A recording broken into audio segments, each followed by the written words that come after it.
Shirley, ano ba tong ginagawa mo? Ginagawa ko to para mabuhay. Love, ano ba nangyayari sa'yo? Bibilang ako ng 3. 1, 2. Mahal na mahal kita, Shirley. Bakit mo ba ako ginaganito? Pues ako, hindi kita mahal. Hindi kita minahal. Ginagamit lang kita. Pero ngayon, wala ka ng silbi sa'kin. Sel, hindi ka ba naaawa sa'kin?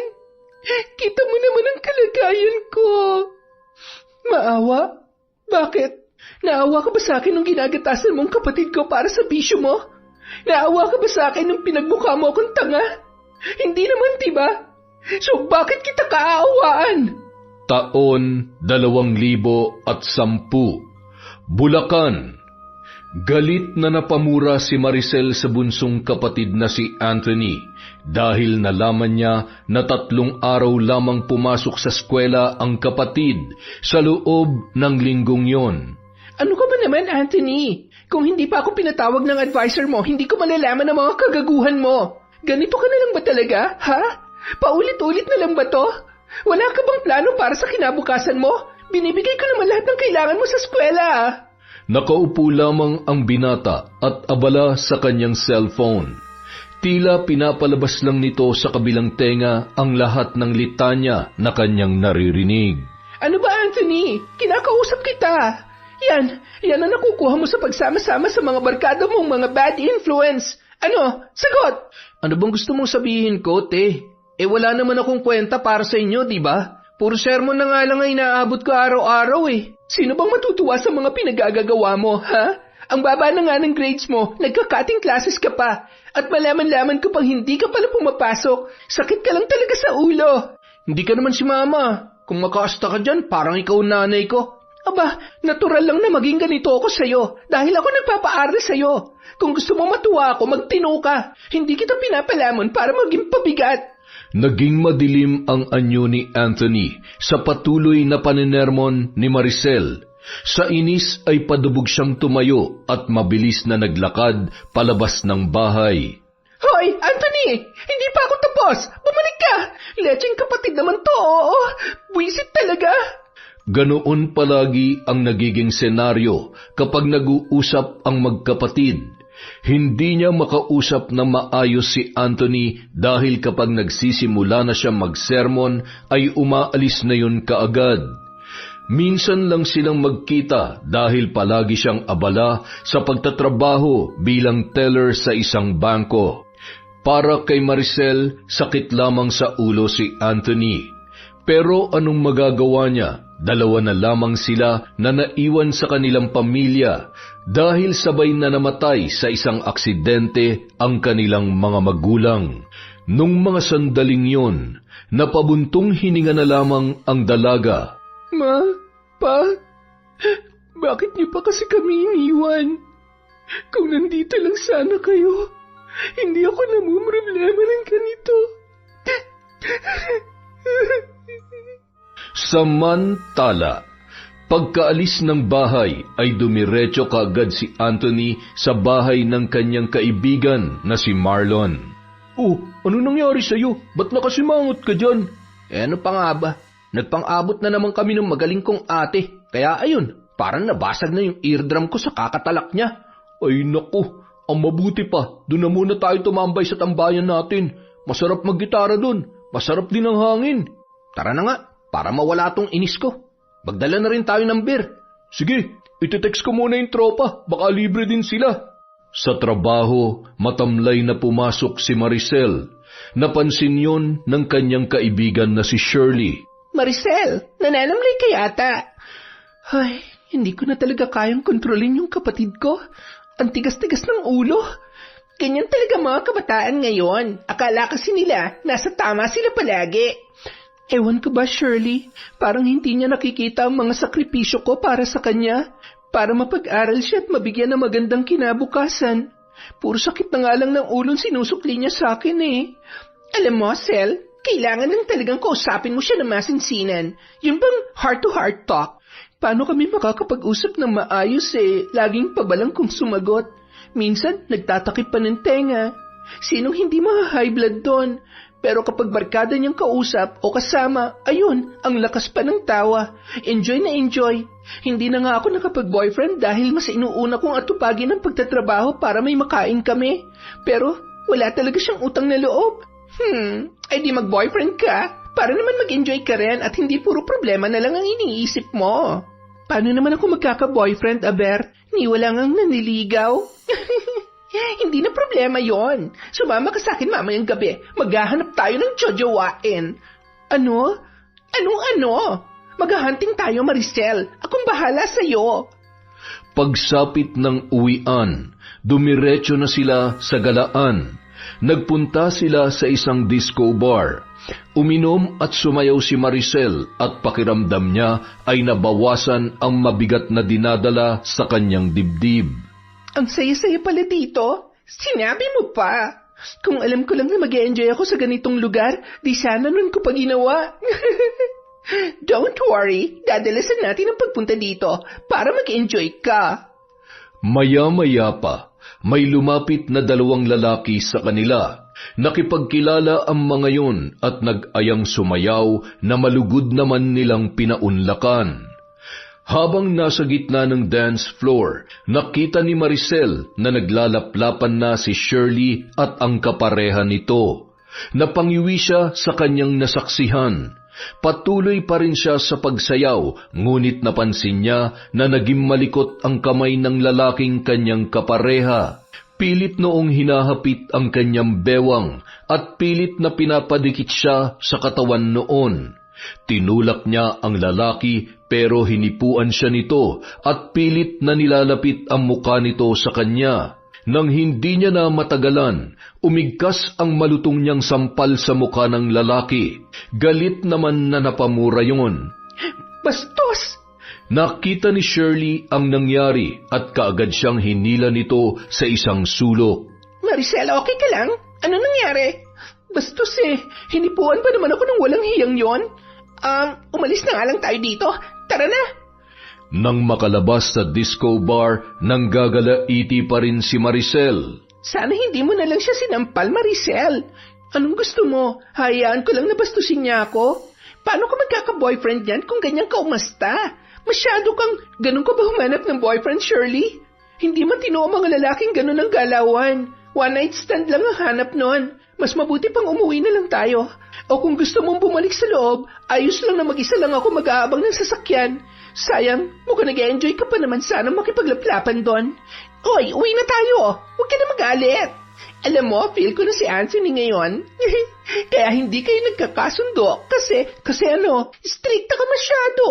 Alam nga naman pumayag na lang ako kahit hindi ko gusto. Na kahit alam ko mapapasama ako. Never ako mapagsasamantalahan ng iba, lalo pat hindi ko type. Kung type mo pala yung lalaki, okay lang na hipuan ka at halikan? Hoy, syempre hindi.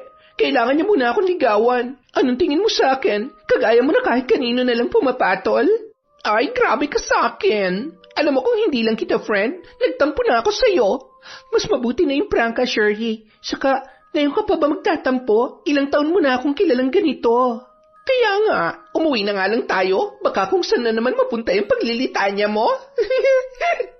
Pagdating sa bahay, mainit pa rin ang ulo ni Maricel. 11:30 na ng gabi. Akala niya natutulog na si Anthony sa silid nito. Ngunit biglang nagbukas ang pintuan sa main door ng kanilang bahay at pumasok ang kanyang kapatid na pasuray-suray sa paglalakad. Saan ka galing? Sa mga barkada ko, sa mga taong tunay na nagmamahal sa akin. Lasing ka? Hoy, Anthony, hindi ako nagpapakahirap magtrabaho para lang makita ka sa ganyang ayos. Ang lakas ng loob mong umuwi ritong lasing. Wala naman nag-uubliga sa'yo magtrabaho para sa akin Ang kapal talaga ng mukha mo. Baka nakakalimutan mong ako nagpapakain sa'yo. Diyan ka lang magaling Ang manumbat. Sige pa, saktan mo pa ako. Sige pa. Mabuti pa dun sa mga barkada ko, tinatrato akong tao.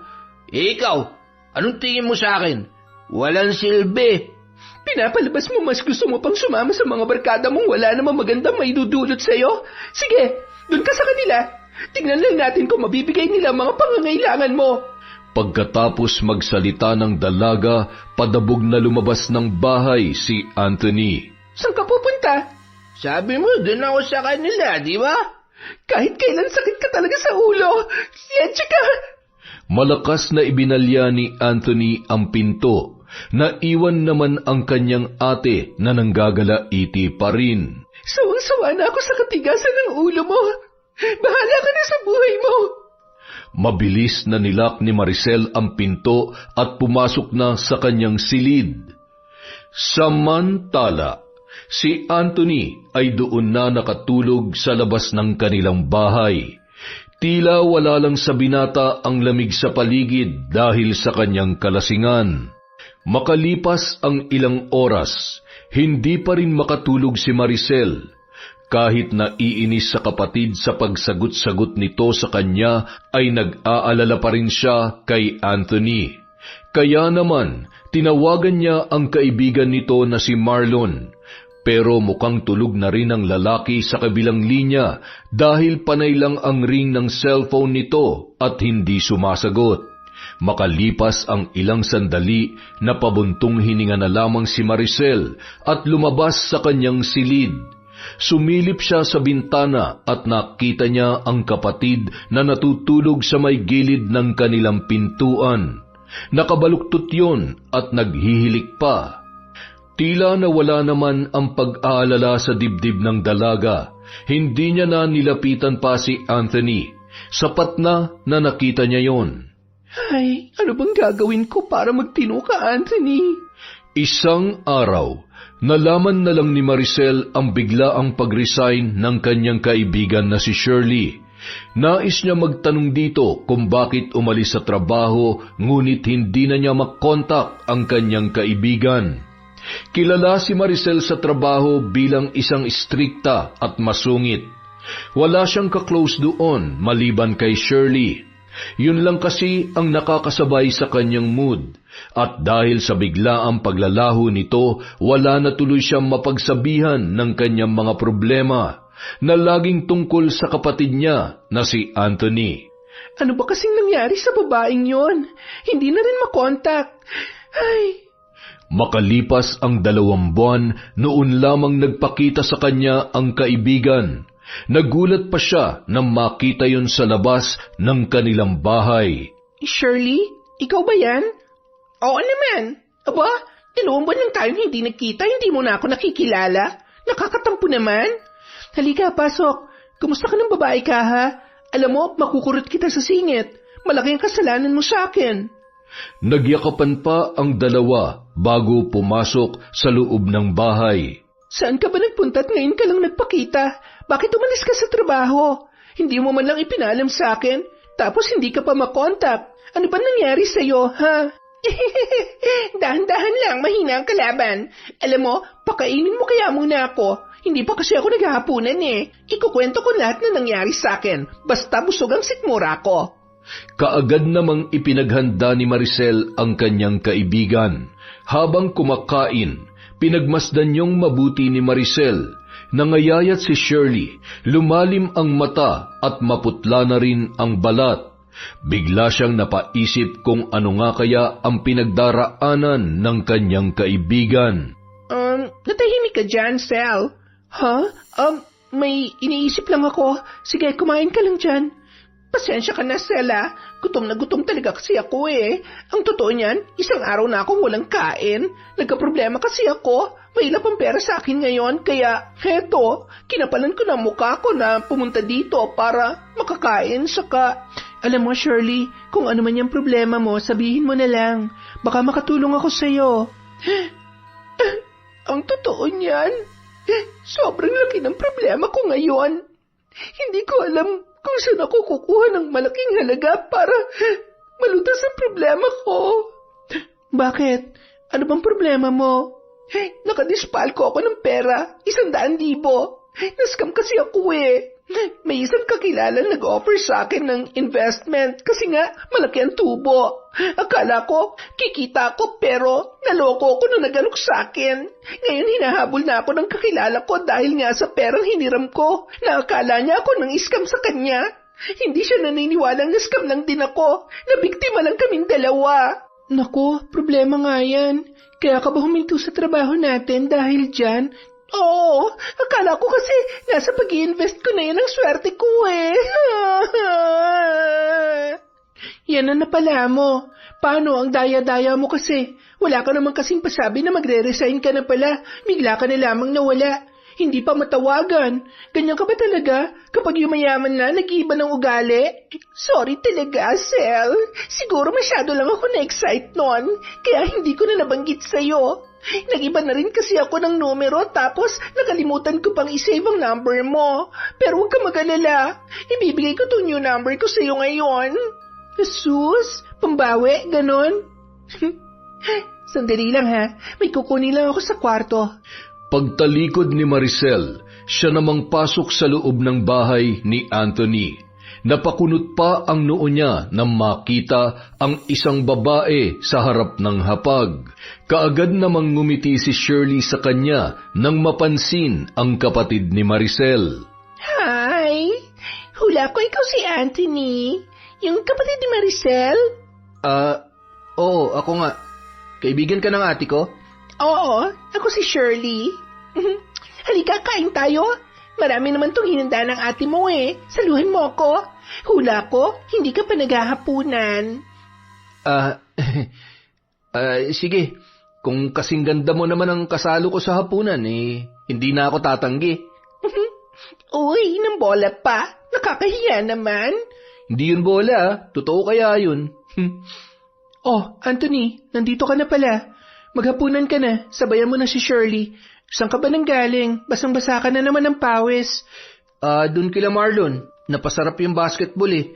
Magbibihis lang ako. Excuse muna, Shirley ha. Sige, Anthony. Hintayin na lang kita para sabay na tayong kumain. Napatingin pa si Maricel sa kapatid na nagmamadaling nagtungo sa sariling silid para magbihis ng panibagong damit. Anong sabi nun? Shirley? Shirley lang talagang tawag niya sa'yo? Kahit kailan talaga, pasensya ka na, hindi ka na ginalang ng kapatid ko. Anong hindi? Ang bait kaya niya. Saka, ang pogi pala ng kapatid mo, Maricel. Hot na hot. Tingin ko bagay kami. Gaga, 17 years old lang yon. 26 ka naman ng Shirley. Ano naman, age doesn't matter naman, di ba? Lukarit ka talaga. Biglang natahimik ang dalawang babae sa paglapit ni Anthony. Habang kumakain, panay ang ngiti ni Shirley sa lalaki na tila ba nagpapakyut. Nang dumako naman ang paningin niya kay Maricel, nakita niya na nakakunot ang mukha noon, dahilan upang siya ay matawa. Bakit, Shirley? Ate Shirley, nakatatanda siya sa'yo. Naku, Sel, ayos lang yon. Pasensya ka na, Ate Shirley. Matapos ang hapunan, nag-usap ang dalawang magkaibigan. Samantala si Anthony naman naghugas ng kanilang pinagkainan. Alam kong hindi ito sapat para malutas ang problema mo, Shirley, pero sana makatulong. Iniabot ni Maricel ang isang sobre sa kamay ng kanyang kaibigan. Ha? Ano to? Pagbukas ng sobre, nanginginig at napaiyak si Shirley sa sobrang tuwa. Sel, hindi ko naman hinig. Tulong ko yan sa'yo. Hindi mo na kailangan bayaran, okay? Salamat, Sel. Maraming salamat. Ano ka ba? Sino pa bang magtutulungan? Akin ang bagong number mo. Isa-save ko lang para matawagan kita at makumusta. Pinadalhan pa ng groceries ni Maricel ang kanyang kaibigan at ipinahatid pa kay Anthony sa sakayan ng jeep. Buti nakakasundo mong ate ko, Ate Shirley. Mukha kasing wala yung kaibigan kasi napakasungit. Hindi naman. Mabait ang ate mo. Prank ka nga lang. Saka kung bad mood siya, nananahimik lang ako. Kaya magkasundo kami kasi hindi ko siya kinukontra. Habang naghihintay ng masasakyan, nagpalitan pa ng numero ang dalawa. Pagsakay ni Shirley sa jeep ay saka palang umuwi ang binata. Simula ng gabing yon, nagpapalitan na ng messages sina Anthony at Shirley. Pare, mukhang abalang-abala ka sa cellphone mo ah. May nililigawan ako, pare. Kaso, mukhang pinahihirapan ako eh. Naku, kailangan lang ng konting pampakilig yan. Daanin mo sa mga mabulaklak na salita, pre. Magaling ka naman dun, di ba? Bibigay din yan. Schoolmate ba natin yan, ha? Hindi, pero kikitain ko siya ngayon para masabi niyang hindi ko siya ginugood time. Yan, ganyan dapat. Matapang. Ipakita mo may bayag ka, pre. Samantala, napapangiti naman si Shirley habang nagsusuklay ng buhok. Nasa loob siya ng inuupahang silid at hinihintay ang pagdating ni Anthony. Bagong ligo siya at natatakpan lang ng tuwalya ang buo niyang katawan. Nang may kumatok sa kanyang pinto, nagspray kaagad ang babae ng pabango at pinagbuksan ang kanyang bisita. Akala ko, nagbibiro ka lang nung sabihin mong pupuntahan mo ako. Hindi ko ugaling magbiro, Ate Shirley. Nandito ako para patunayan ng nararamdaman ko sa'yo. Hindi ko talaga ina-expect to. Nadatnan mo patuloy ako na ganito ang ayos. Pasensya ka na. Sige, magbihis ka na muna dun sa loob. Buksan mo na lang ulit ang pinto kapag tapos ka na. Pasok ka na. Nakakahiya naman kung paghihintayin pa kita dyan. Hinila ni Shirley ang kamay ng binata. Pagkapasok nito ay kaagad siyang naglock ng kanyang pintuan.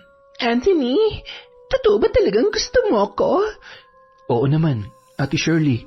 Huwag mo na akong tawaging ate. Feeling ko kasi ang tanda-tanda ko na kapag naririnig ko yan mula sa iyo eh. Anthony, kung papayag ba ako dyan sa panliligaw mo, gagawin mo ba lahat ng gusto ko? Oo naman, Shirley. Basta't kaya ko, gagawin ko. Promise ko sa iyo yan. Napangiti ng malapad si Shirley sa sinabi ng binata.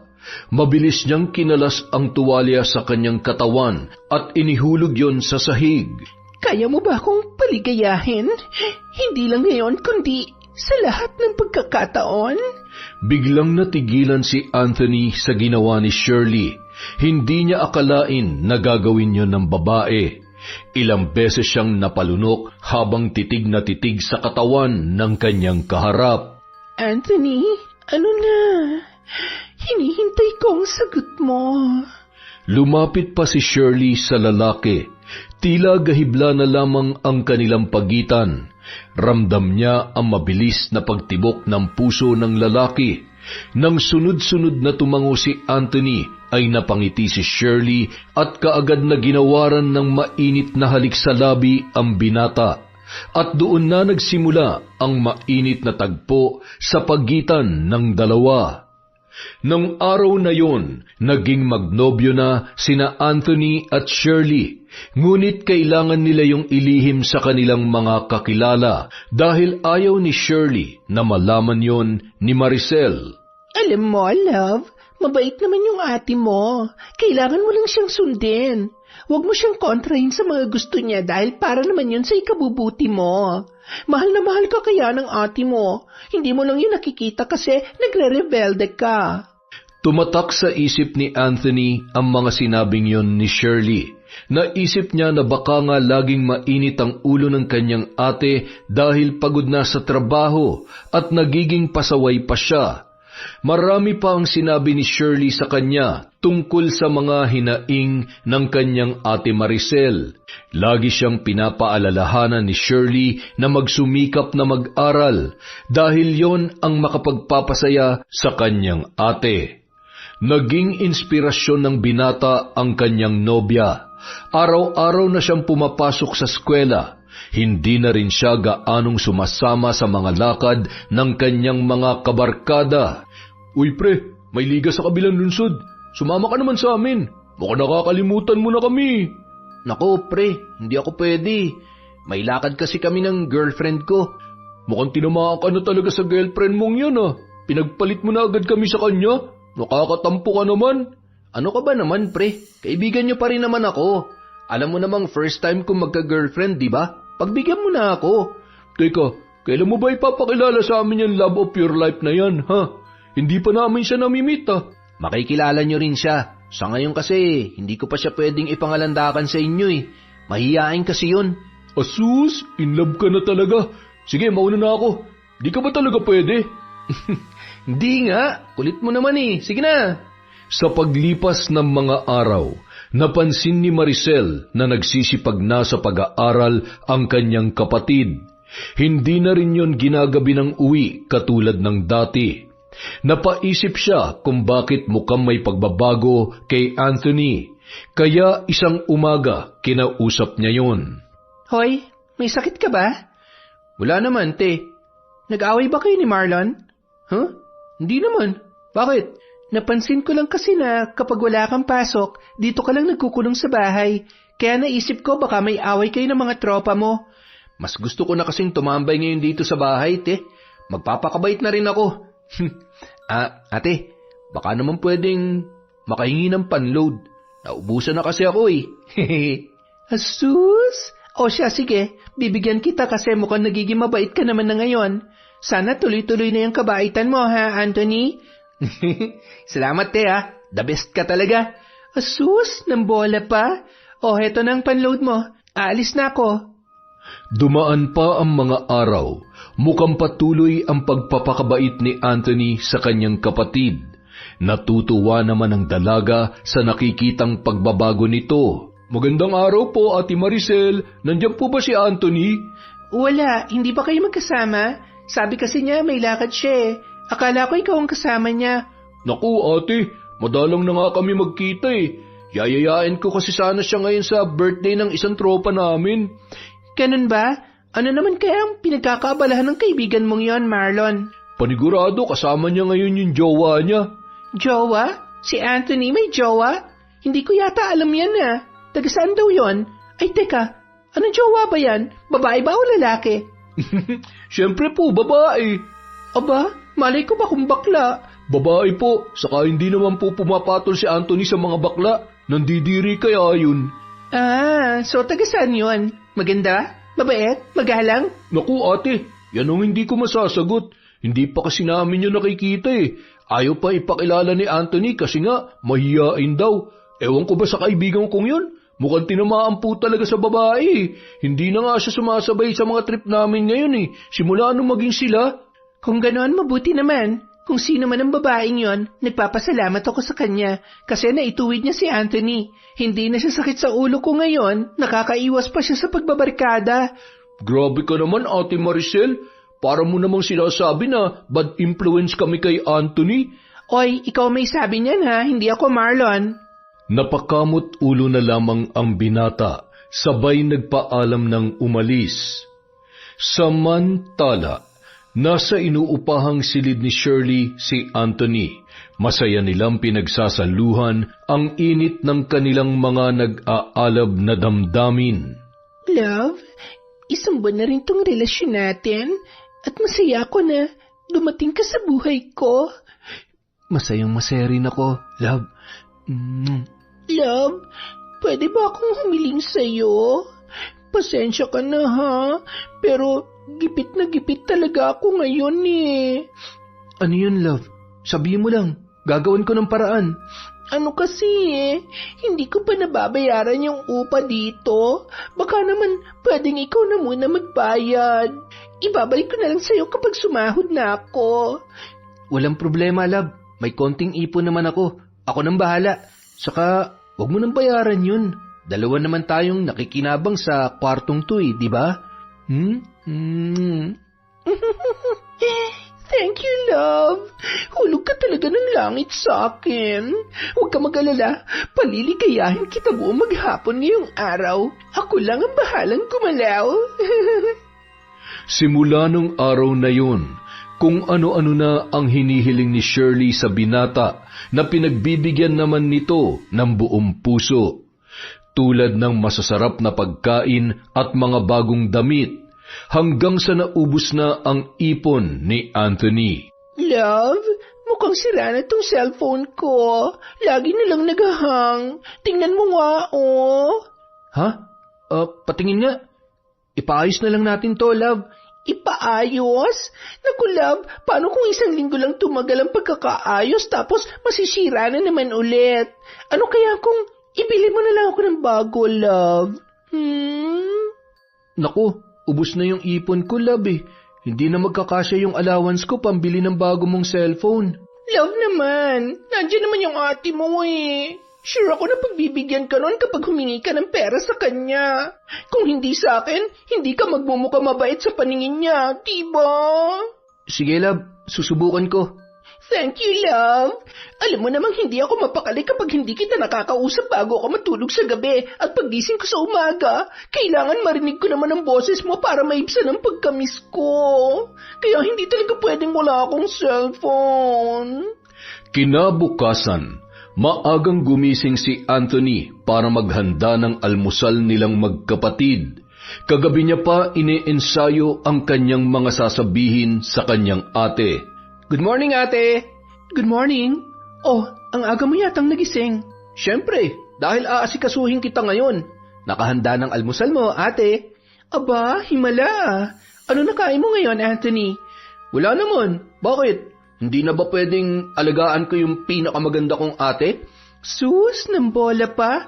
Ano bang niluto mong ulam? Adobong pusit, yung paborito mo.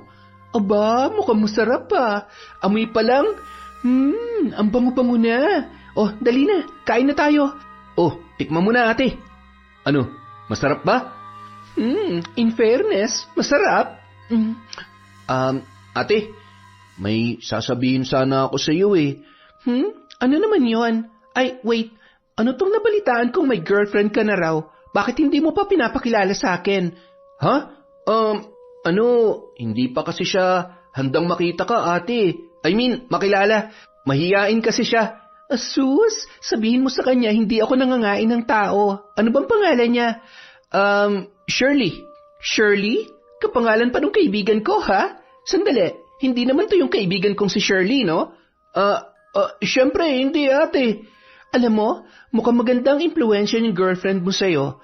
Tingnan mo, tumaas ang grades mo ngayon. Tapos, hindi ka na ginagabi ng uwi. Hindi ka na rin naglalasing. In short, napabuti ka. Kaya, salamat sa kanya. Sabihin mo, welcome na welcome siya dito sa bahay. At gustong-gusto ko na siyang makilala. Sige, ate. Makakarating sa kanya. Siya nga pala, ate. Sira na kasi yung cellphone ko eh. Baka naman pwedeng ibili mo ako ng bago. Kaya mo ako pinaghanda ng almusal dahil dyan sa cellphone na yan. Halata ba, ate? Hindi naman masyado. Kailan mo gustong bumili ng bagong cellphone? Talaga, ate? Pwede bang mamaya na pagkatapos ng klase ko? Okay, ikaw ang bahala. Mamaya ibibigay ko sa yung pera. Maraming salamat, ate, ha? The best ka talaga. Basta lagi kang magpapakabait. Ibibigay ni ate ang lahat ng gusto mo. Basta, yung kaya lang ng bulsa natin. Mahigpit na niyakap ni Anthony ang kanyang ate. Si Maricel naman masayang-masaya sa ginawa ng kanyang bunsong kapatid. Samantala, nung break time, naisipang tawagan ni Maricel ang kanyang kaibigan. Ikinwento niya rito ang nararamdamang saya dahil sa pagiging mabait ni Anthony. Hello, Sel. Napatawag ka? Kumusta ka na? Ikaw, kumusta? Hindi ka na nagpapakita sa akin, ha? Ano ba? Nakikiliti ako, Randy. Mamaya na. Kita mo naman may kausap ako eh. Wait ka lang dyan, ha? Ano? Ito talagang babaeng to? Ang landi-landi mo, Shirley. Mamaya na nga lang ako tatawag. Mukhang may milagro ka na naman ginagawa dyan eh. Nakakaistorbo lang ako. Okay lang, Sel. Makakapaghintay naman tong boyfriend kong si Randy. Oh, napatawag ka. May problema ba? May tutulong ba ako? Wala naman akong problema. Sure ka ha? Naayos ka lang na magtelebabad ngayon. Oo naman, basta ikaw. Oh, anong kwento? Isashare ko lang tungkol kay Anthony. Alam mo ba, hindi na siya sakit sa ulo ngayon. Yung tinik na dating pasan-pasan ko, wala na ngayon. Ang laki talaga ng pinagbago ng kapatid ko. Wow, masaya ako marinig yan, Sel. Ano daw ang nagpabago sa kanya? Babae. Babae? You mean, babae si Anthony? Ay, bakla pala? Gaga, hindi. Yung girlfriend niya. Kapangalan mo pa nga eh, Shirley. Malaki talagang pasasalamat ko sa babaeng yon nang dahil sa kanya, nagtino ang kapatid ko. Napatino niya ang swail na si Anthony. Gusto ko na nga siya makilala eh, kaso sabi naman ng kapatid ko, nahihiya daw.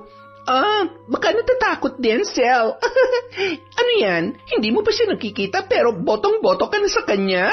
Sino ba naman ang hindi matutuwa sa ginagawa niya, di ba? Basta, wish ko lang na hindi sila maghiwalay ni Anthony. Nakakabuti siya para sa kapatid ko. Naku, masaya ako malaman yan, friend. Ikaw naman, mag-boyfriend ka na din para kiligin naman yung mga buto mo. At para din may kaharutan ka na gaya ko. Ang landi mo talaga. Ibababa ko na para matuloy na yung kalandian mo. Bye, Shirley. Pagkababa ng tawag, hinarap ni Shirley ang bitin na si Randy. Talagang pinaghintay mo pa ako dahil lang sa tawag na yon? Ano ka ba? Kailangan kong sagutin yon para naman malaman ko kung nagtagumpay yung plano ko. So? Yes na yes, Randy. Gusto niya ako para sa kapatid niya. At mahal na mahal naman ako ni Anthony. Siguradong ibibigay ni Anthony ang lahat para sa akin dahil suportado siya ng kapatid niya. Ibig bang sabihin yan? Oo, kaya don't worry. Ako nang bahala. Katawan ko lang naman ang puhunan, kaya sige na. Pagsawaan mo ng katawan ko. Kinagabihan, binisita ni Anthony si Shirley. Dala niya na ang bagong cellphone na binili niya para sa babae. Love, ano nangyari? Mukhang matamlay ka ngayon Pagod na pagod ako sa trabaho, love eh. Ikaw ba naman ang maghapong nakatayo? Alam mo, love, ba't ba kasi napunta ka sa pagiging lady guard? Di ba magkasama naman kayo sa trabaho ni ate dati? Ay, may mga bagay talaga na mahirap ipaliwanag, love. Pero masaya naman ako ngayon sa trabaho ko kahit nakakapagod. Saan ka nga ba nagagwardya, love? Hanggang ngayon kasi, hindi mo pa rin sinasabi sa akin. Love naman eh. Alam kong once na malaman mo kung saan, lagi ka nalang magpupunta doon. Okay na to nagkakasama tayo kapag day off ko at kapag weekends. Basta, mag-aral ka mabuti ha? Para matuwa sa'yo si Maricel. Oo nga pala. Pinapasabi ng ate ko na gusto ka na raw niyang makilala. Good influence ka raw kasi sa akin.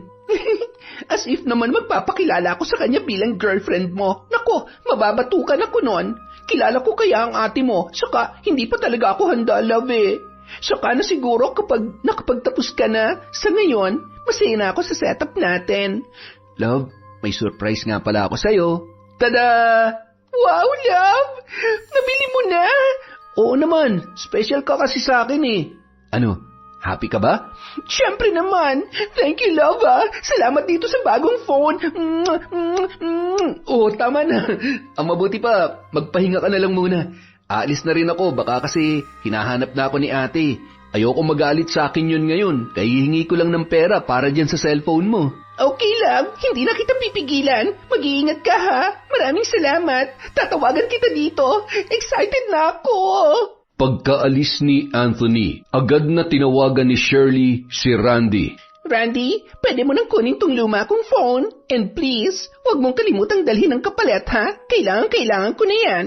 Sa loob ng ilang buwan, naging maayos ang relasyon ng dalawa. Panay tawag at text lang muna sila habang papalapit na ang exam ng binata. Gusto kasing makakuha ng mataas na marka ni Anthony para maipagmalaki naman siya ng kanyang ate Maricel. Agad na sinang-ayunan naman yon ng kanyang kasintahan na si Shirley. At nang mapasama si Anthony sa mga nakakuha ng mataas na marka, niregaluhan siya ni Maricel ng motor at binigyan pa ng pera.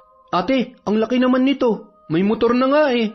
Deserve mo naman yan dahil pinasaya mo ako. Alam mo namang nagtatrabaho at nagsisikap ako para sa'yo at natutuwa ako dahil hindi mo ako binigo. Next year, magka-college ka na. Mag-aral ka lang na mabuti, Anthony ha. I-treat mo yung girlfriend mo. Deserve niyong dalawa yan.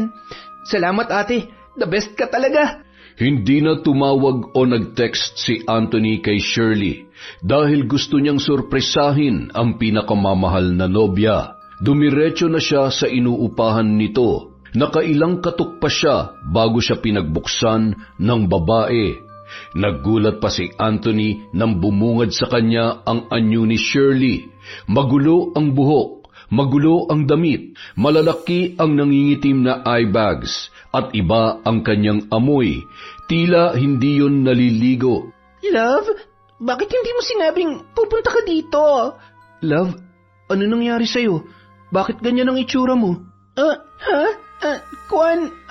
Kasi, love, hindi magandang pakiramdam ko nitong mga nakaraang araw, kaya sa ganitong ayos mo ako naabutan. Pero medyo okay naman na ako ngayon kasi nandito ka na.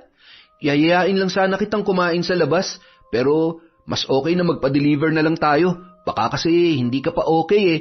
Hindi, magaling na ako. Wait ka lang ha. Maliligo lang muna ako tapos magbibihis then aalis na tayo.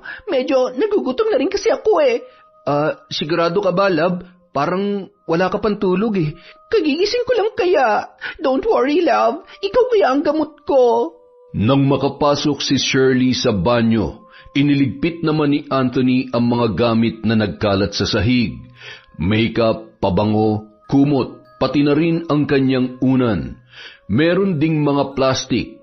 Pansin din ni Anthony na parabang iba ang amoy sa loob ng silid ng kanyang nobya. Naging masaya sa kanilang date ang magkasintahan. Halos hating gabi na nang sila ay makauwi sa inuupahan ni Shirley. Love, hindi ka ba hahanapin ni Maricel? Hindi, love. Alam naman niya na ikaw ang kasama ko eh. Mabuti naman kung ganon. So, dito ka matutulog? Kung okay lang sa'yo. Hindi okay. Okay na okay. Nang gabing yun, pinagsaluhan nila ang nag-aalab na tagpo sa ibabaw ng lumalaginit na katre. Dala ng matinding salpukan, unang nakatulog ang binata. Nang masigurong tulog na si Anthony, kinuha ni Shirley ang wallet nito at nakita ang laman noon na pera. Napangisi pa siya bago sumampa ulit sa kama. Kinaumagahan, matapos na magkape ay nagpresenta si Anthony na ihatid na si Shirley sa trabaho, pero tumanggi ang dalaga. Hindi na muna ako papasok, love. Medyo mabigat pa rin ang pakiramdam ko eh. Nakalive naman ako ng 1 linggo. Ako naman, uuwi na muna, love. Kailangan ko kasing magpabango kay ate. Alam mo na, dapat good boy lagi. Love, may extra ka bang pera dyan? Need ko kasi ng gamot eh. Ha? Anong gamot? Gusto mo ibili na kita? Ako na lang. Mag-grocery din sana ako mamaya. O sige, etong pera sa gamot at para naman sa groceries mo. Tapos, mag-iiwan na rin ako para pang snacks mo, love. Mag-iingat ka dito, ha? Okay, love. Ingat ka rin. I love you. I love you too.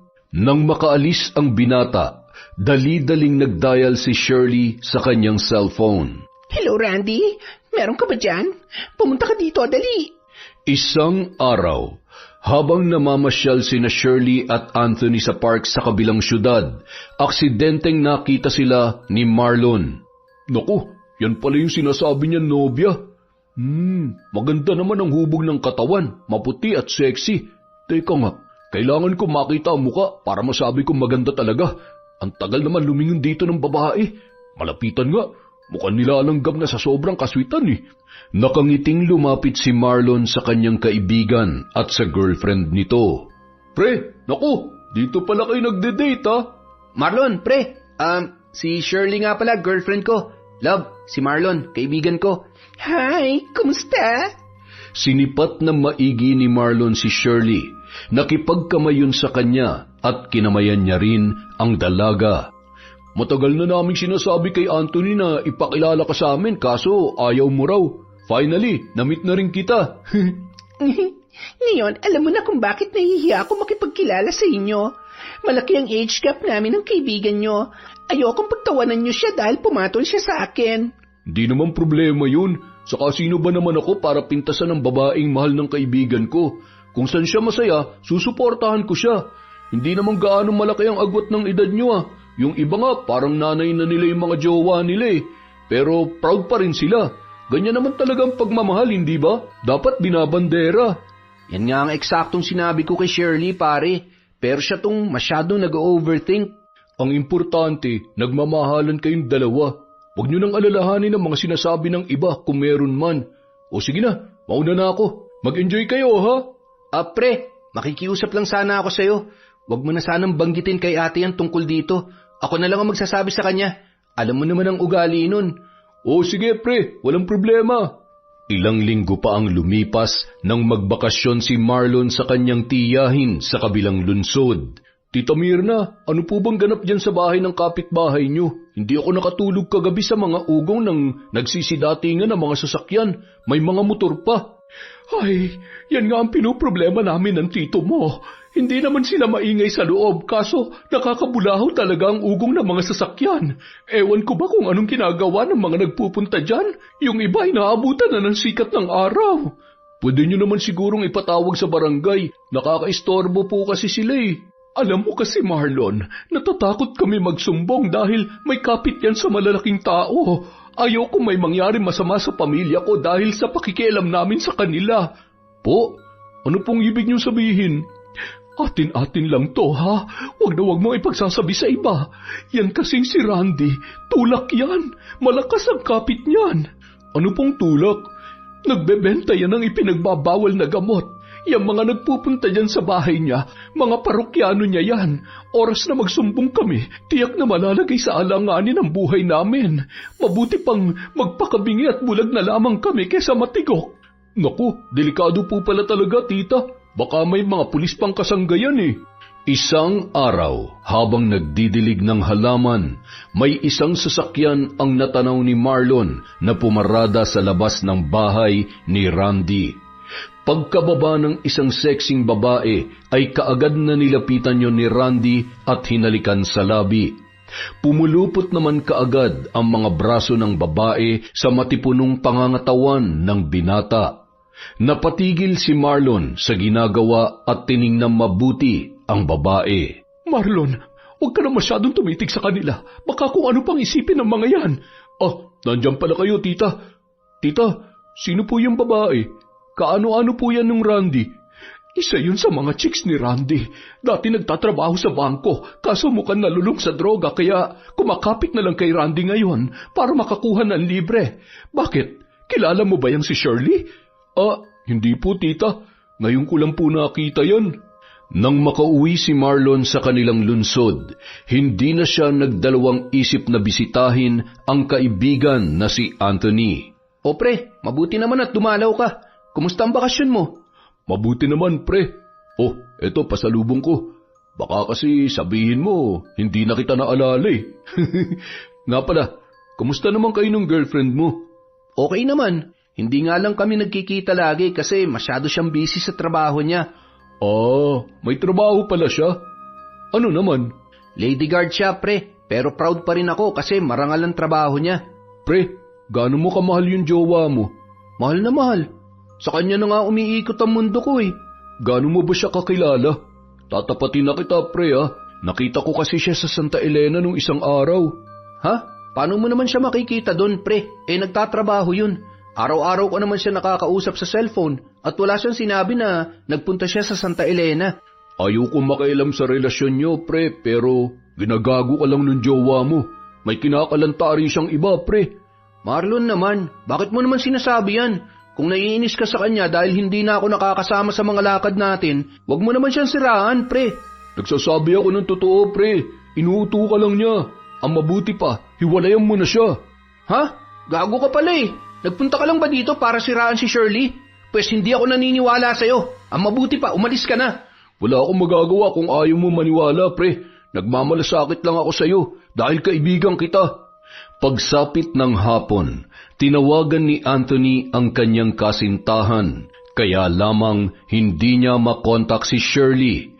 Nagpadala na lamang siya ng mensahe at sinabing dadalaw siya sa tinutuluyan nito pagsapit ng gabi. Pero wala man lamang siyang nakuhang reply mula sa kanyang nobya. Ilang oras siya naghintay sa inuupahan noon, ngunit hindi umuwi si Shirley. Hating gabi na nang lisanin yon ng binata. Pagsapit ng umaga, napansin ni Maricel na mukhang mainit ang ulo ng kanyang bunsong kapatid. May problema ba, Anthony? Wala naman ate. Talaga? Alam mo, kilala kita. Pag ganyang nakalukot ang mukha mo at nakabusangot, sigurado may problema ka. Sabihin mo na, ano ba yon? Si Marlon kasi may sinabing hindi maganda tungkol sa girlfriend ko eh. Nakakainis lang. Gusto kong tanungin yung girlfriend ko kung totoo. Kaso, hindi naman nagre-reply. Tinawagan ko pero hindi naman makontak. Kung may tiwala ka sa girlfriend mo, kahit ano pang paninira ang gawin ng iba sa kanya, hindi mo yung didibdibin. Lahat naman tayo may mga bad sides, at sa tingin ko naman, mabuting tao yung girlfriend mo. Tingnan mo nga na ilayo ka niya sa mga barkada mong masama ang impluensya. Baka busy lang din siya o baka lowbat kaya hindi makontak. Pagsapit ng tanghali, tumawag si Shirley sa kanyang nobyo. Kaagad namang napawi ang inis at pag-aalala na nararamdaman ni Anthony. Pinuntahan niya si Shirley pagsapit ng 5:00 ng hapon sa inuupahan nito dahil nakauwi na raw ang babae mula sa kanyang trabaho. Sorry talaga, love, ha? Lowbat yung cellphone ko kahapon eh. Hindi na ako nakapag-charge kasi inaya ako ng kasamahan ko sa kanila. Birthday niya kasi. Doon na rin ako natulog. Medyo nalasing ako ng konti. Ayos lang, love. Love, nagpunta ka ba sa Santa Elena? Santa Elena? Hindi Bakit naman ako pupunta doon? Ba't mo naman naitanong yan, love? Sabi kasi ni Marlon, nakita ka niya dun eh. Baka naman kahuwig ko lang. Maliligo muna ako, love, ha? Wait ka lang muna. Sobrang namimiss na talaga kita eh. Habang naliligo si Shirley, naghanda naman si Anthony ng iluluto para sa kanilang hapunan. Naghahanap siya ng kutsilyo para gamitin sa hihiwaing gulay, pero wala siyang makita. Kinatok niya si Shirley sa banyo. Love, nasan yung kutsilyo mo? Tingnan mo sa bag ko, love. May Swiss knife doon. Yun na lang ang gamitin mo. Sa pagkalkal ni Anthony sa loob ng bag ni Shirley, may nakuha siyang ilang mga pirasong mga pakete. Napakunot ang noo ni Anthony at tiningnan mabuti kung ano ang laman ng mga yon. Love, nakita mo ba yung Swiss? Saglit na natigilan ang bagong labas sa banyong si Shirley nang mapansin ang hawak ni Anthony. Love, ano tong mga to? Bakit may ganito ka sa bag mo? Love, tawas lang yan. Ginagamit ko talaga yan sa kilikili ko. Love, hindi ako tanga para maniwalang tawas lang ang mga to. Bakit may ganito ka? Kasi... Love... Ginagamit mo ba yan? Shirley, sumagot ka. Naalala mo ba yung naikwento ko sa iyo noon? Tungkol sa malaking utang ko? Yan ang naging dahilan para mabayaran ko yun ng paunti-unti. Oo, love. Nagbebenta ako niyan para may pambayad sa pera kong na-scam. Diyos ko naman, Shirley. Paano kung matiklo ka ng mga pulis? Hindi mo ba naiisip yun? Makukulong ka. Mas malaking problema yun. Ano ka ba? Ito lang ang tanging paraan para mabayaran ko yung pinagkakautangan ko, love. Mabuti na to kaysa magbenta ako ng katawan. Love, naiintindihan mo naman ako, diba? Promise, mag-iingat na ako. After ko mabayaran yung 100K, titigil naman na ako, love eh. Ay, bayaran na lang natin yun ng paunti-unti, love. Tutulungan kita. Huwag na. Ayoko madamay ka pa. Saka nabigyan na ako ni Maricel dati. Sapat na yun. Ako na nga ayos sa problema kong to. Hayaan mo ako. Kaya ko to. Love, mahal kita. At ayoko mapahamak ka. Pangako, mag-iingat naman ako. Wala nang nagawa pa si Anthony kundi sumang-ayon na lamang sa kanyang nobya. Labag man sa kanyang kalooban pero wala din siyang sapat na halaga para mabayaran ang pagkakautang ni Shirley. Hindi nagtagal, para mapadali ang lahat, tinutulungan niya na ang kanyang nobya sa pagbebenta ng ipinagbabawal na gamot at para matapos na rin ang pagseserbisyo nito sa pinagkukunan niya ng nasabing item. Isang araw, habang nasa tinutuluyan ni Shirley si Anthony, nagulat na lang siya sa biglang pagdating ng mga pulis. Mabilis siyang kinapkapan ng mga yon. Ginalugad ang bawat sulok ng silid na tinutuluyan ng kanyang nobya. At sa isang drawer, nakita ng mga pulis ang ilang mga pakete na pinaghihinalaan na ipinagbabawal na gamot. Kaagad na pinusasan si Anthony at dinala sa presinto. Sa sobrang bilis ng mga pangyayari, halo-halo na ang nararamdaman ng binata. Samantala, habang nasa break si Maricel, nagkakape siya at nanonood ng telebisyon nang biglang sumingit ang isang local news. Nagulantang na lang ang babae nang makita ang kanyang kapatid na nasa loob ng rehas at ini-interview ng isang tagapagbalita. Ayon pa rito, pinaghahanap pa ang nobya nitong si Shirley na nasabing nagbebenta ng kanilang kalakal. Umiiyak na nagtungo kaagad si Maricel sa istasyon ng pulis kung saan nakakulong ang bunso niyang kapatid. Ano ba tong pinasok mo, Anthony? Nakakahiya ka. Ate, patawarin mo ko. Alam ko namang mali, kaso ano? Ano bang pumasok sa utak mo, ha? mahal na mahal ko si Shirley, ate. Kaya kailangan ko siyang tulungan. Akala ko ba good influence yung girlfriend mo na yan? Siya pa palang nagtutulak sa iyo sa masamang gawain. Huwag ka mag-alala, ilalabas kita rito. Basta ipangako mo na hindi ka na makikipagkita sa babaeng yon. Samantala, nasa bahay naman ni Randy si Shirley. Buti na lang hindi ikaw yung nahuli. Baka ikinanta mo na ako. Wala ka ba talagang bilib sa akin? Matalino kaya to? Huwag ka muna maglalalabas. Mainit ka pa sa mga pulis ngayon. Makalipas ang 2 buwan, hindi pa gaanong lumalabas ng bahay si Anthony dahil sa kanyang parol. Lagi niyang naiisip ang kanyang nobya. Makailang ulit na rin niyang sinubukang kontakin yon pero out of coverage lagi ang babae. Kaya naman ipinagdarasal niya na lang ang kaligtasan nito. Nung mga panahong yon, nangungulila na ang binata sa kanyang nobya. Idinadaan niya na lamang yon sa panonood ng telebisyon.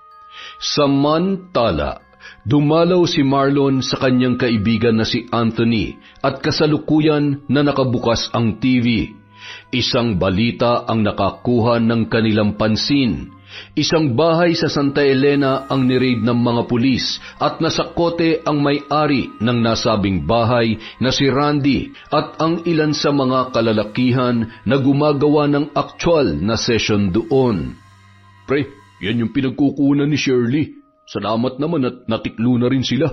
Makakatulog na ng mahimbing sina tito at tita. Ay, kumusta na kaya si Shirley, pre? Sobrang namimiss ko na siya. Ang mabuti pa, pre, kalimutan mo ng babaeng yun. Wala namang magandang maidudulot sa iyo yun eh.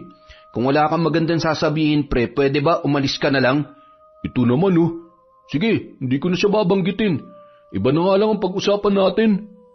Hanggang sa isang araw, tumawag si Shirley kay Anthony. Pinapapunta siya noon sa isang bahay. Hindi naman nag-aksaya ng panahon si Anthony at kaagad na nagtungo roon. Ngunit imbes na si Shirley lang ang kanyang nakita, may 2 lalaki pa na kasama yun. Love, anong meron dito? Love, kailangan mo ibigay yung motor mo sa kanila, pati yung relo mo at pera na nasa bulsa mo. Ha? Bakit, love? Ibibigay mo ba o gusto mo mamatay? Shirley, ano ba tong ginagawa mo? Ginagawa ko to para mabuhay. Love, ano ba nangyayari sa'yo? Bibilang ako ng 3, 1, 2. Mahal na mahal kita, Shirley. Bakit mo ako ginaganito? Pues ako, hindi kita mahal. Hindi kita minahal. Ginagamit lang kita, pero ngayon, wala ka ng silbi. Sabihin mo, love, prank lang to, di ba? Baliw, wala ka ng pakinabang sa akin ngayon, kaya amin na yung motor mo. Ayoko. Love, sabihin mong binapawi mo lahat ng mga sinabi mo. Please, nagmamakaawa ako sa'yo. Mahal mo rin ako, di ba? Nagmamahalan tayo, love. Lumuhod pa si Anthony sa harap ng kanyang kasintahan para magmakaawa. Hinawakan niya ang kamay nito at paulit-ulit na hinalikan. Pero naging mas matigas pa ang anyo ng muka ni Shirley. 3! Nagpatuloy pa rin sa pagsusumamo si Anthony. Sumenya si Shirley sa mga kasama at pinabugbog ang binata. Pinagtulungan ng 2 lalaki si Anthony hanggang sa hindi na siya makatayo. Ilang tadyak pa ang tinamo niya hanggang sa nawalan na siya ng malay. Mabilis namang umalis sina Shirley sakay ng humaharurot na motorsiklo ng binata. Samantala, Isang tawag ang natanggap ni Maricel mula sa di kilalang numero. Ipinaalam ng tumawag na nasa isang hospital ang kanyang kapatid na nagtamo ng maraming pasa sa buong katawan.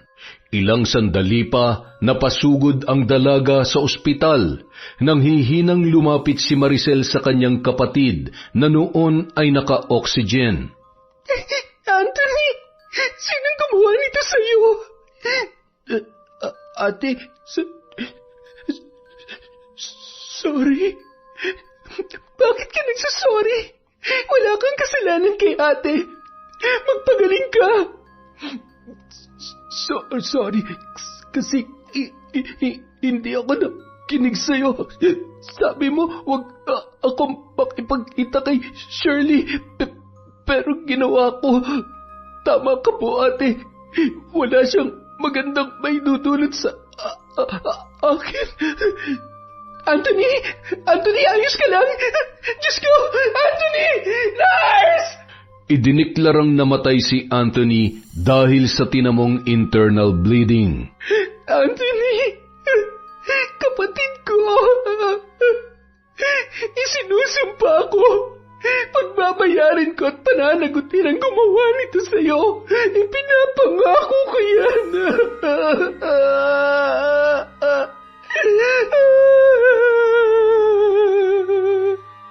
Sa paglipas ng mga araw, hindi pa rin umuusad ang investigasyon sa kung sino ang mga taong nambugbog kay Anthony at patuloy pa rin pinaghahanap si Shirley na siyang mastermind. Ate Maricel, wag po kayong mawala ng pag-asa. Makakamit din natin ang hustisya. Alam mo, Marlon, pakiramdam ko, wala akong silbi. Pangalan lang ang alam ko tungkol sa babaeng yun. Hindi ko nga siya nakita eh. Gusto kong ako mismo makahanap sa kanya. Ako ate, nakita ko na siya. 2 beses na. Talaga? Pwede mo ba siyang ilarawan? Magagamit natin yan para mapadali ang paghahanap sa kanya. Opo, sasamahan ko po kayo para ma-sketch ang mukha niya. Sa paglabas ng sketch ng mukha ng suspect, halos hindi makapaniwala si Maricel sa kanyang nakita. Siya ba talaga yung nobya ni Anthony, Marlon? Opo, siya po.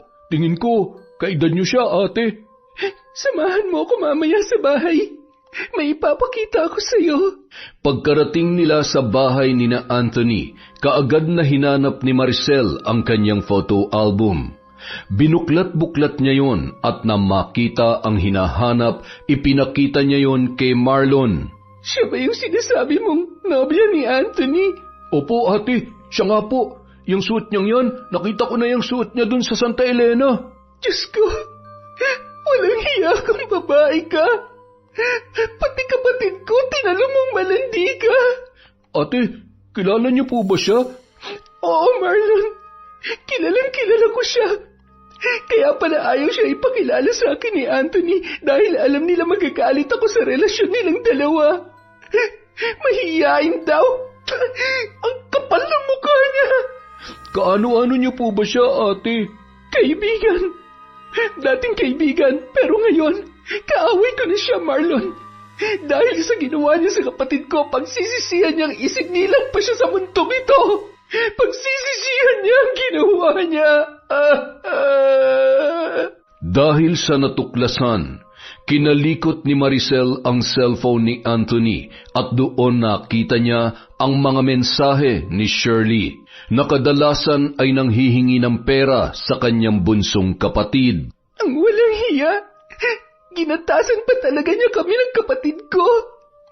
Hindi ako makakapayag na mamuhay ka ng malayang babae ka. Labis-labis mo akong sinaktan. Magbabayad ka! Magbabayad ka! Isang gabi, napakadilim ng paligid. Nagtungo sa sementeryo si Maricel, dala ang isang libreto, isang bungo ng hayop at mga kandila na gagamitin sa gagawing ritual. Ang kaalaman niya sa pambabarang ay turo ng kanyang ina nung siya ay bata pa lamang. Ang sabi sa kanya noon, magagamit niya ang kaalamang yon sa oras na siya ay pasakitan ng walang kalaban-laban. Itinago niya ang mga kagamitan ng kanyang ina sa loob ng mahabang panahon. Ngunit kailanman ay hindi niya nakalimutan kung paano yun gamitin. Sa gitna ng sementeryo kung saan nakatirik ang malaking krus, doon siya pumwesto sa paanan noon. Inilatag niya ang mga kandila at dinasalan ang mga yon bago isa-isang itinayo. Habang nagsisindi ng mga kandila, sumasambit siya ng mga orasyon na kanyang binabasa mula sa libreto. Pagkatapos niyang ilagay ang bungo sa gitna ng mga nakatirik na kandila, inilabas niya ang larawan ni Shirley na dinukot niya mula sa kanyang bulsa. Inorasyonan niya yon at idinantay sa libreto. Makailang ulit din niyang hinipan bago ipinatong sa bungo. Sa pagpapatuloy ng kanyang pagbabasa ng mga orasyon, naramdaman niya ang lamig ng ihip ng hangin na tila ba nanunuot sa kanyang kalamnan. Kumuha siya ng kandila at sa bawat pagpatak ng tulo sa larawan ni Shirley, sinasambit niya ang nais niyang mangyari sa babae. Paulit-ulit niya yung isinagawa. Hindi ka makakatulog sa bawat gabing darating. Ang bawat patak nitong kandila ang magsisilbing init na magwawala sa loob ng iyong katawan. Sa bawat pagdampi ng hangin sa iyong kabuuan, makakaranas ka ng sakit na hindi mo maintindihan kung saan nanggagaling. Itong mga pulang langgam, uunti-untiin ka hanggang sa maging katulad ng lupang dinaanan nila ang iyong balat. Dadanasin mo ang sakit na walang kasing pait. Maghihirap ka hanggang sa unti-unti kang lamunin ng dilim. Inilagay niya sa loob ng maliit na bote ang larawan ng kanyang dating kaibigan. Naglagay din siya ng mga pulang langgam at makailang ulit na pinatakan ng kandila ang loob ng bote. Kumuha siya ng kandilang nakasindi, inilapit yon sa bote at hinipan. Nang masigurong nakapasok na sa loob ang usok mula sa hinipang kandila, mabilis niya yung tinakpan. Muli siyang nagbasa ng mga orasyon bago isa-isang pinatay ang mga nakasinding kandila. Matapos gawin yon, nilisan niya na ang sementeryo na may dalang pag-asa na magtatagumpay sa kanyang paghihiganti. Nang sumunod na mga araw, patuloy niyang tinatawagan ang numero ni Shirley. Ang plano ni Maricel magpapanggap na wala pang nalalaman. Tatawagan niya ang babae at kukumustahin bilang si Maricel na kaibigan ni Shirley at aarte siyang normal na wala pa ring kaalam-alam sa mga nangyari. Samantala, sa boarding house na tinutuluyan ni Shirley, binigyan lang siya ng mga lalaking kasama niya ng parte sa pinagbentahan ng motor na kinarnap nila kay Anthony. Pagkatapos ay nagkanya-kanya na sila. Sa lugar na yon nagtatago ang babae. Walang nakakakilala sa kanya kaya malaya siyang nakakapaglabas-masok sa boarding house na yon. Minsan, sinubukan niyang i-insert ang SIM card na kanyang ginagamit dati. Natigilan pa siya nang tumawag si Maricel. Nagdadalawang isip ang babae kung sasagutin niya ba yon dahil baka alam na ni Maricel ang naging relasyon nila ng kanyang kapatid at maging ang pagkakasangkot nito sa pambubugbog kay Anthony. Pero sa huli, sinagot niya pa rin ang tawag ng kanyang dating kaibigan. Hello? Hello, Shirley?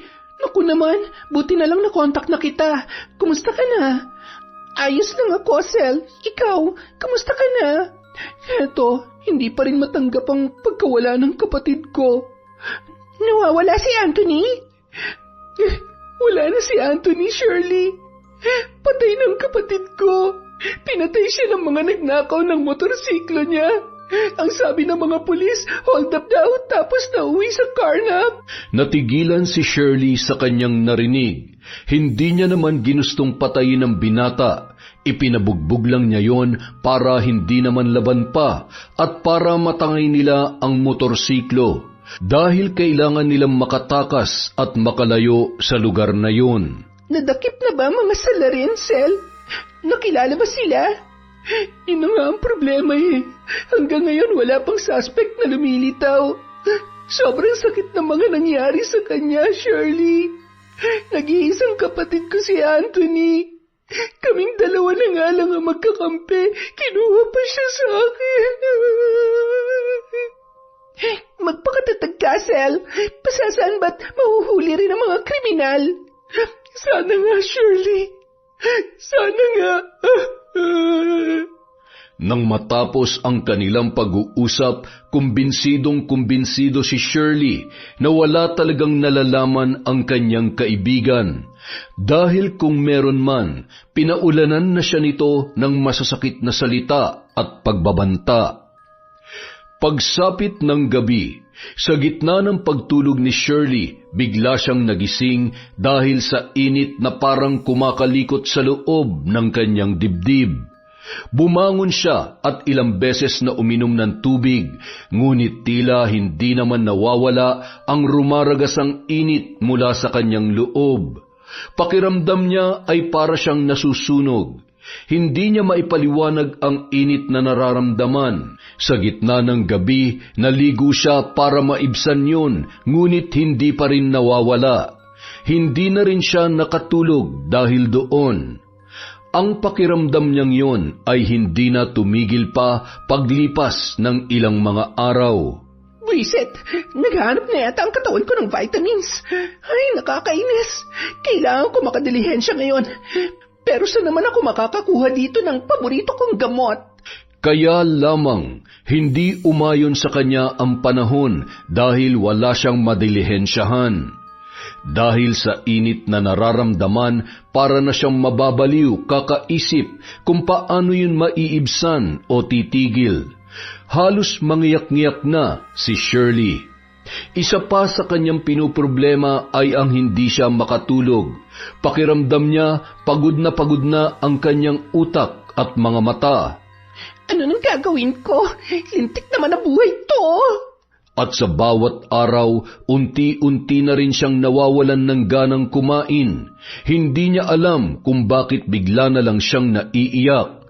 Dahil ba sa kakaibang init na nararamdaman sa loob niya o dahil sa hindi niya matanggap na nagkakasakit na siya hanggang sa bumagsak na ang kanyang katawan.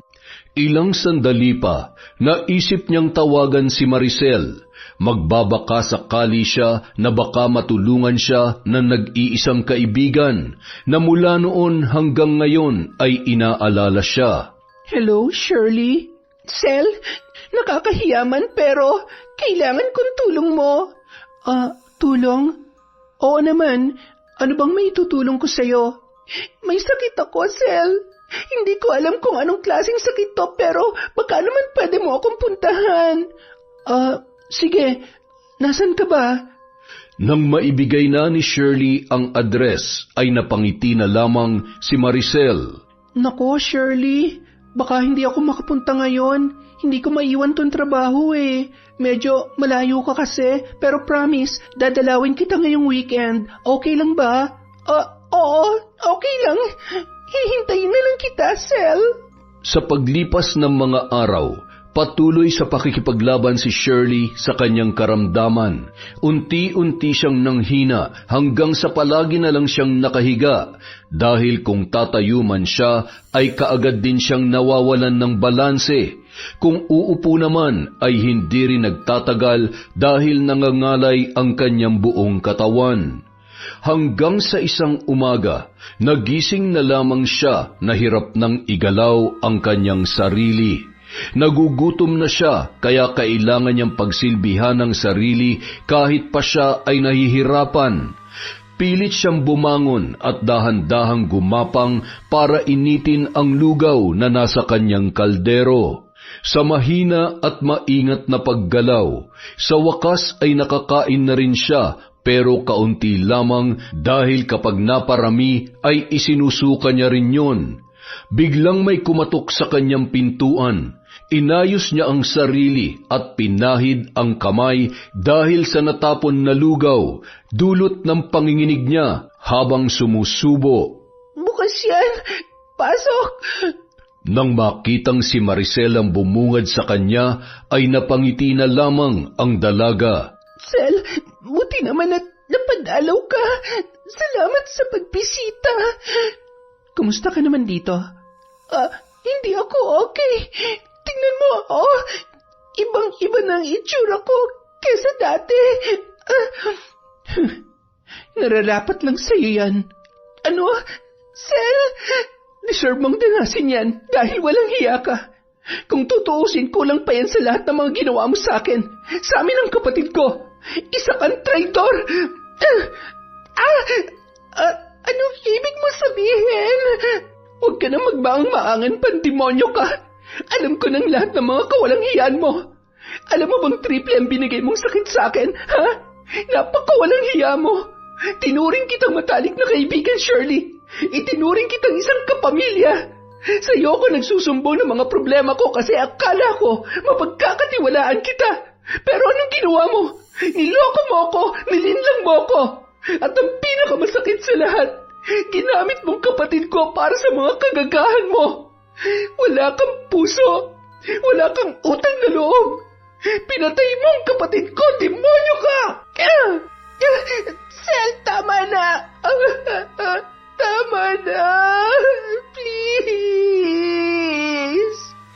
Bakit mo nagawa sa amin ang lahat ng ito?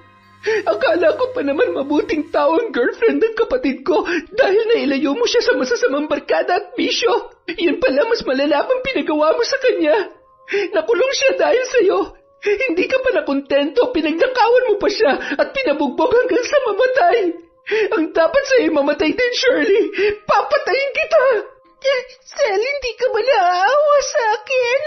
Kita mo naman ang kalagayan ko. Maawa? Bakit?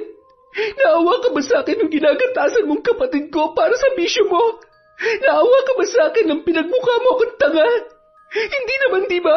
So bakit pa kita kaawaan? Pinagsisisihan ko na mga pagkakamali ko, Sel. Ngayong nakakaranas na ako ng ganito, pwede mo na akong ipakulong. Ipakulong? Hindi. Hindi batas ang sisintensya sa'yo, kundi ako. Sel, maawa ka. Kailangan ko magpagamot. Please, tulungan mo ako. Handa akong pagbayaran ng lahat sa kulungan. Pinagsisisihan ko na mga nagawa ko. Pakiusap, dalhin mo ako sa doktor. Huli na ang pagsisisi mo, Shirley. Ikumusta mo na lang ako kay Satanas sa impyerno. Taas noong nilisan ni Maricel ang tinitirhan ng dati niyang kaibigan. Samantala, umiiyak naman ang naiwang babae sa kanyang apartment. Sa tulong ng mga kasamahan niya sa boarding house na yon, inalalayan siya ng mga ito dahil sa awa. Binibigyan ng makakain pero hanggang doon lamang dahil hindi nila kayang maipagamot sa doktor si Shirley. Hanggang sa tuluyan ng tila naging lantang gulay ang katawan ng babae. Ang likod niyang palaging nakahiga ay tila ba lupang dinaanan ng mga pulang langgam. Nagkabutas-butas yon ng maliliit at pinamahayan na ng kung anong insekto. Kahit nasasaktan ay wala na siyang nagawa dahil hindi niya na kayang galawin pa ang buo niyang katawan. Pati na ang kanyang mga kamay at paa ay tila nawalan na rin ng lakas upang maigalaw pa. Ang bawat sakit, kirot at hapdi ay tinitiis niya na lamang. Ang tanging nagagawa na lamang ni Shirley ay ang umiyak at impit na humiyaw. Hanggang sa pati ang kanyang mga paa ay pinagpiestahan na rin ng mga pulang langgam. Dahil sa nangangamoy na siya dulot ng hindi paliligo ay hindi na nagtagal pa sa loob ng kanyang silid ang kanyang mga kaboardmate. Nagtatakip sila ng ilong habang naglalagay ng kanyang makakain sa kanyang bibig. Minsan may pinasulat siya sa isang kaboardmate niya. Pangalan yon ng dalawang lalaki na nakasama niya sa pagnanakaw ng motor ni Anthony. Pinakiusap din niya sa mga yon na ibigay yon sa kanyang dating kaibigan na si Maricel. Panginoon,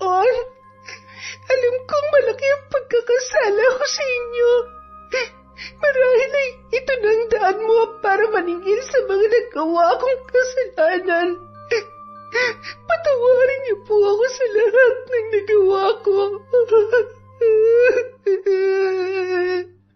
Samantala, si Maricel naman ay naghihintay na lang ng tamang oras upang masabi niyang ganap na siyang nagtagumpay sa kanyang paghihiganti. Isang gabi, tahimik na ang buong paligid. Si Shirley ay umiiyak at naghihintay na lamang ng kanyang katapusan dahil nawalan na siya ng pag-asang makakaahon pa siya sa kinasadlakan niyang karamdaman. Biglang namatay ang ilaw, ngunit kaagad din yung bumalik, hanggang sa nagpatay-sindi na ang bumbilya. Biglang nanikip ang dibdib ni Shirley. Naghahabol siya ng hininga nang sumidhi ang init na sumisiklab sa loob ng kanyang dibdib. Pakiramdam niya ay nagrarambulan ang kung anumang naroroon. Napaiktad ang dalaga, humiyaw at umuungol na nahihirapan. Hanggang sa nagkikisay na siya kasabay ng pagtirik ng kanyang mga mata. Tumagal yon ng ilang minuto. Naghihingalo siya habang nakatitig sa kisame. Nakita niya roon ang larawan ni Anthony. Nakangiti yun sa kanya at pilit na inaabot ang kanyang mga kamay. Love, patawarin mo ako. Ilang sandali pa, isang boardmate ni Shirley ang sumilip sa kanya nang bumalik sa normal ang ilaw. Napaiyak na lamang yon nang makita siya na wala ng buhay. Samantala, nasa sementeryo naman si Maricel nung mga sandaling yon. Nakatunghay sa boteng pinaglagyan niya ng larawan ng kanyang dating kaibigan at ng mga langgam. Nang biglang sumabog ang bote, ay lumabas doon ang isang maliit na itim na usok na unti-unting tinangay ng hangin sa gitna ng dilim. Sa wakas, napagtagumpayan ko na ang paghihiganti ko sa iyo, Shirley. Anthony, kapatid ko, sa wakas nakamit mo na rin ang hustisya. Lagi mong tatandaan, mahal na mahal ka ni ate. Mahal na mahal kita, bunso.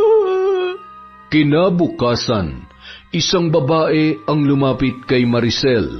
Ma'am, nautusan po ako ni Shirley na ibigay po ito sa inyo bago siya namatay. Pangalan daw po yan ng mga nambugbog sa kapatid ninyo po. Makalipas ang ilang araw, nadakip ng mga pulis ang dalawang kalalakihan. Nakamit na talaga natin ang hustisya, kapatid ko. Umiiyak na sambit ni Maricel sa ibabaw ng puntod ng kanyang bunsong kapatid. Tunay ngang hindi lahat ng ahas ay nakikita lang sa madamo at masukal na daan. Minsan may mga ahas na makakasama mo at inaakala na mapagkakatiwalaan. Yun! Napakaganda na naman ng kwento na yon. Dahil dyan, meron po ulit tayong shout-out. Simulan po natin kay Sora Kasay. Hello po. Hi kay Johnny Zemato. Kay Jesus Alegre. Hi po kay Virgie Latore. Kay Ray, Jenny May, Billy Ray Buendia from Lucy Buendia. Hi po kay Marian Laborte, kay Gay Somodio, kay Finky Rusi 14. Shout out po sa TSS Cubao Fast Laboratories. Sa 15th Avenue kaya to? Hi po kay Jimena de Ocampo. Shout out kay Jobel Baldonasa, kay Irene de Guzman Briones, kay De Lion Gemma. Hi din po kay Pureza Tagiwalo. Hi kay Hana Maylin Sesgundo, kay Febe Rañada, Resel Galope. Shout out po kay Helen Flores, kay Vilma Bautista, kay Roslyn Jimenez, kay Lydia Lopez. Hi po kay Lurly Encas. Hi po kay Hani Austria, kay Lani Malyari, kay Natalia Maldo, kay Cherry Mukbanger ASMR. Hello din po kay Marites Bryce or Breeze, The Color Purple. Hi kay Ken BJ6BB. Hello din po kay Sandra De Pedro, kay Ramil Corpus, kay Christy Tayubal, kay Red Gaspar. Shout out po kay Robert Crimen, kay Pinky Ko, kay Josie Aniban, Kathy Garments, Jonah Lopez Bachancilia. Hi din po sa RGW Garments, from Basta Mage ako.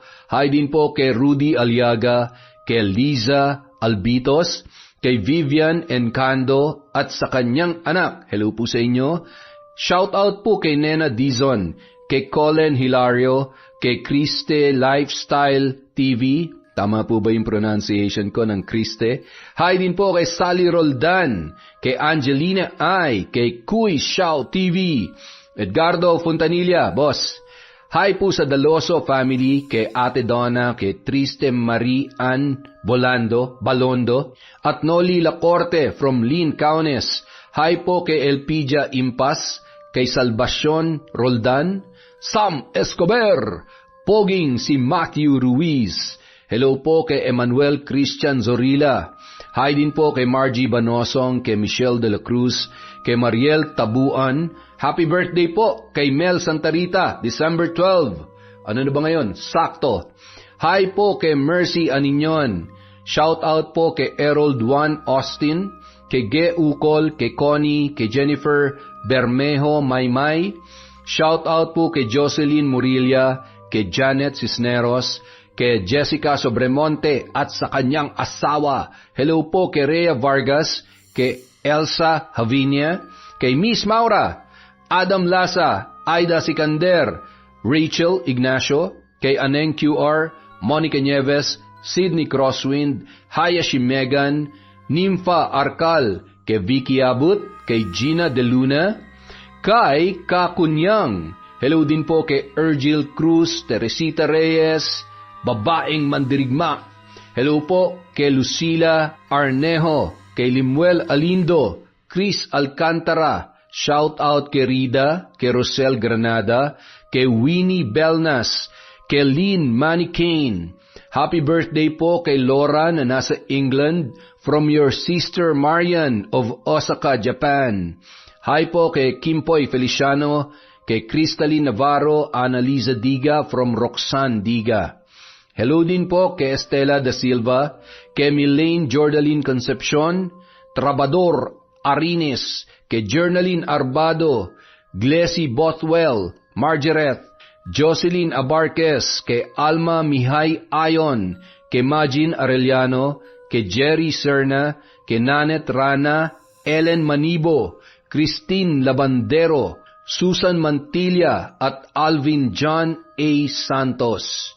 Maraming salamat po sa walang sawang pagsuporta sa Kwentong Enteng.